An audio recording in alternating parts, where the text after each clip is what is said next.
Before we get into today's topic, it seems necessary to give a cautionary comment on this topic. It is a very mature topic, and so is more so intended for those 18 years and older. Although we're not going to get into anything too graphic or intense. So that it is not necessarily age restricted either.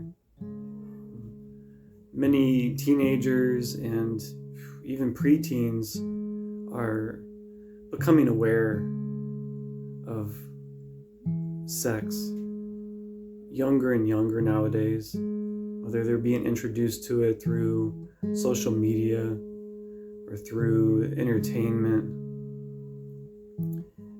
It just seems to be almost everywhere, and in many ways it's a innate part of our being, so it's hard to escape it for too long. But we're being introduced to it younger and younger, it seems, with each generation. And so this video can be for anyone of any age, essentially, who is curious of learning more of the topic, the broad subject of sex and sexuality. But those under 18 years of age are recommended to either get a consent from an adult, a parent or a guardian, or to watch it with them. Because again, we're not going to talk about anything weird and gross and too out there. We're just going to go over some very simple, what we could call essential or basics surrounding sex and sexuality. Well, so first off, let's begin with what does this word invoke within us? What is our reaction to the word of sex, sexuality, or any word that is connected to it?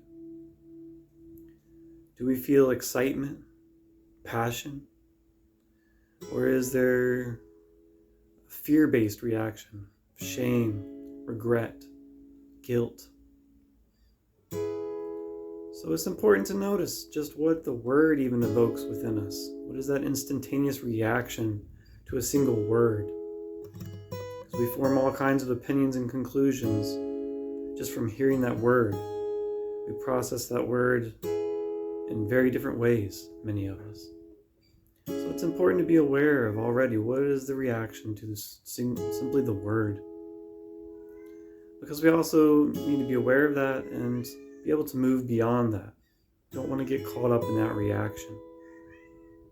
Because that reaction is very biased, based on perhaps limited data of that which we understand, that which we have been taught, experienced, etc.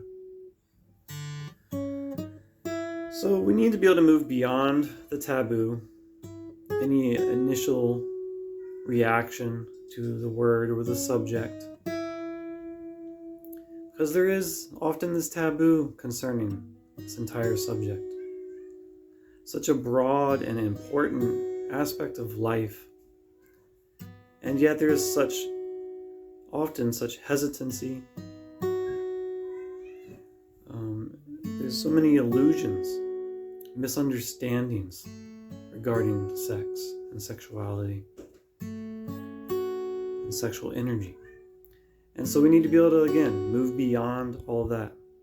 We need to feel comfortable talking about these things, whatever aspect it is, whether we deem it positive or negative, whether it's enjoyable or unenjoyable, whether it's painful or pleasurable.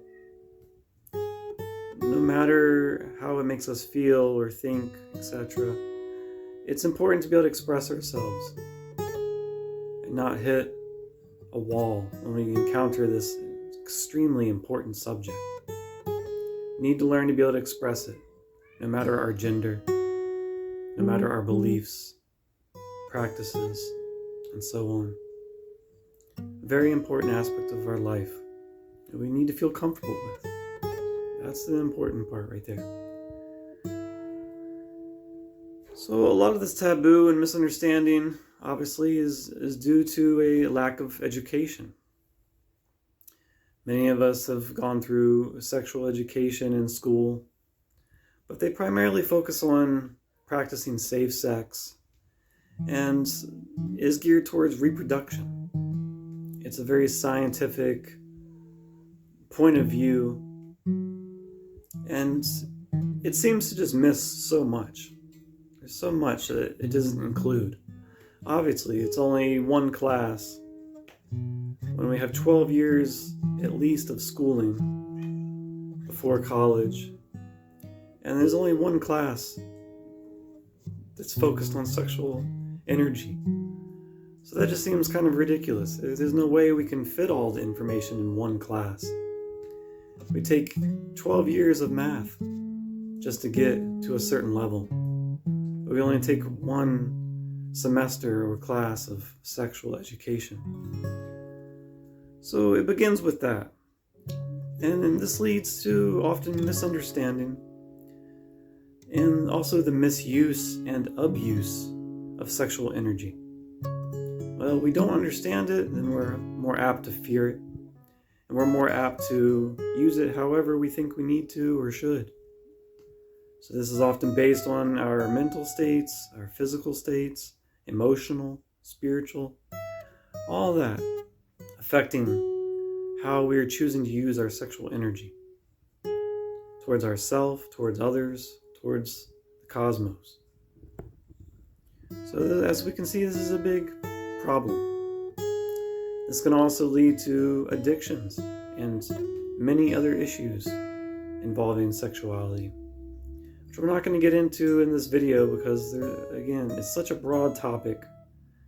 We're going to leave it a little bit more general for this initial video and hopefully touch back on some of these more important subjects in other times. But again, it definitely can lead to the misuse and abuse of the sexual energy, which is so crucial. Whether we're talking about the awakening process or not, if we're just talking about everyday life, someone who doesn't care about spirituality or awareness, we all need to know about this to some level, because again, it is an innate part of our being. We would not exist here if it were not for sexual energy. If two people had not had sexual intercourse, we would not be here having this discussion. So we need to learn how to evolve, how to become more aware of this, because it is so important, whether we're talking about a spiritual awakening or not.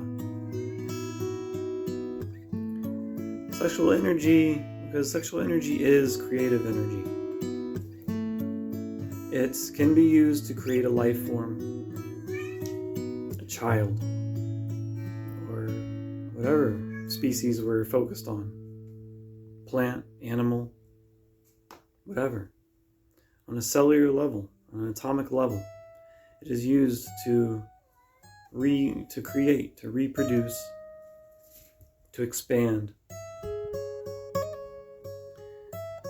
So sexuality and sex is more than just physical intercourse.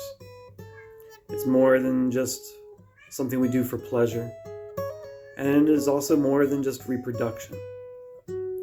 Because using sexual energy for reproduction is only one option.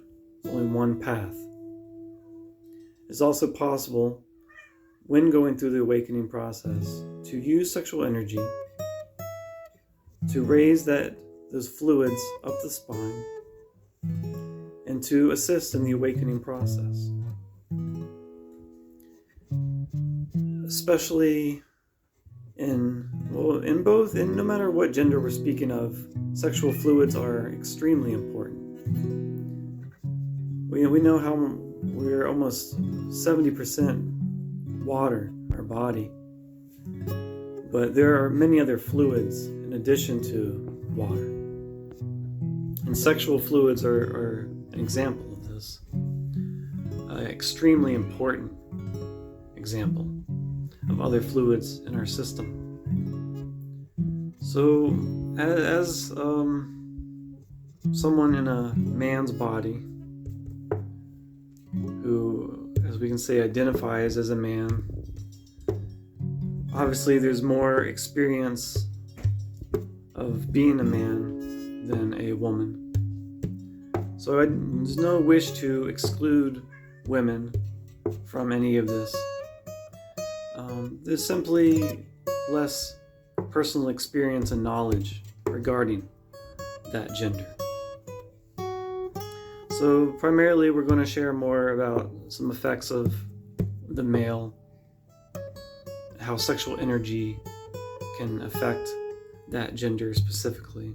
But it does not mean that women are unaffected and have less importance regarding sexual energy. It is somewhat different between a man and a woman when we're talking about sexual fluids, especially. Whereas a woman has her cycle, her period, that often syncs with the full moon and the new moon. So every 30 days or so, these sexual fluids are kind of just naturally released. There's a cleansing, a flushing of the system, which happens around every 30 days. And so they don't necessarily need to worry about building up the sexual fluids or releasing them, because it happens naturally.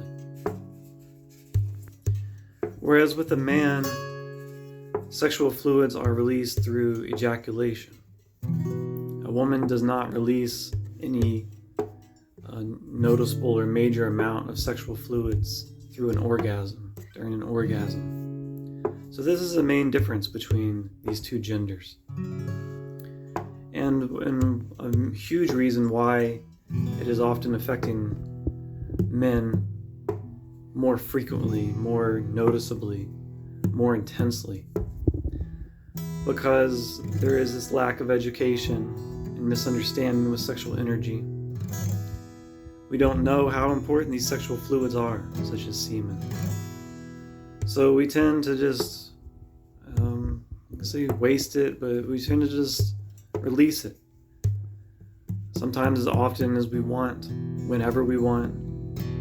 Again, especially if we're focused on pleasure and there is misunderstanding involved. We don't know the potential. So we choose to let it go. Again, these patterns and habits. We learn from various sources. We are essentially influenced and promoted to do these kinds of behaviors, to ejaculate as often as possible. And so we're just releasing all this sexual fluid that is so potent. It is so potent that it is half component of creating a child. That's how powerful this sexual fluid is. And a lot of times we are just releasing it through pleasure, through desire, habitually, through addiction, through misunderstanding. So becoming more aware of this potential and this power within us is crucial. So the more we release it, the more often, we are essentially depleting our system of an essential fluid. And this requires the body to then make more. And so if we're in this pattern of releasing it as often as we want, the body is then being taxed, trying to keep up, trying to replenish it. It's just like eating food. When we eat food, the body uses that energy to create energy. And then we need more energy. It's a cycle. It has to keep coming in, going out, coming in, going out. Constantly, essentially. But if we're releasing the semen, or sexual fluids, and we're not even aware of what we're doing, we're taxing our system. We're not bringing in enough energy back in. So we're putting out more than we're bringing in, and this creates some serious imbalances. And we're not going to go too much deeper into it than that. But essentially, this is a huge problem for men and leads to many issues that we are experiencing nowadays. Many issues that are being highlighted. Issues that have been ongoing for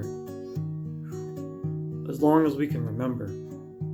So this is nothing new happening. We're essentially focusing on it more, becoming more aware of it, which is all a wonderful thing, because it needs to happen in order for us to evolve as a species, to reach our true potential and stop living through a primitive nature or an unconscious way. So again, understanding is crucial here. And this understanding does not often come through our school systems or from our parents or from our friends. So we would do well to seek more knowledge regarding sex and sexuality, and also being more comfortable with communicating it, expressing it, sharing it with one another, without the taboo and the hesitancy and the fear that often accompanies this topic. It is so important for all of us, whatever gender we identify with, whatever age we are. It is a part of us regardless. It's always there. Maybe not the desire, maybe not the hormones, maybe not the misunderstanding or understanding, whatever we want to call it. But the sexual energy itself is always there. So we always, therefore, need to be aware of it.